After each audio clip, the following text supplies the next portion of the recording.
Folha BR fungando no cangote da notícia, dá um gás aqui, ó. Tony no gabinete!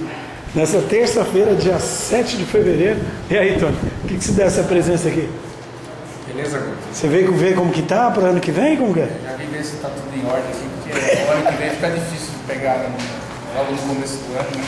Então você veio. Na verdade, Já é transição já? já é transição. Já é transição? Vamos começar desde agora. Ah, tá. Você já veio ver quem é a equipe de transição. Eu vi agora o Rogério Silva saindo daqui agora. O Rogério. Que estava no caminhão de vocês, né? Acho que não vai estar mais. Não? Acho que não. Mas o que é mesmo que você veio aqui? E, na verdade, eu vou protocolar um documento, tá? Sobre o primeiro grito. O que é? Grito de carnaval no Barnabé? É, Ah, tá. assim mesmo. Grito de carnaval? E a gente vai pedir, essa autorização primeiro aí, ó. Primeiro grito de carnaval você pretende fazer no Barnabé? A associação vai tentar cabeçar isso daí, a gente vem primeiro Comunicar. comunicar os órgãos competentes. Você acha que vai conseguir aí? Ou você vai sair daí com um grito? Pelo menos eu também sei gritar, tá?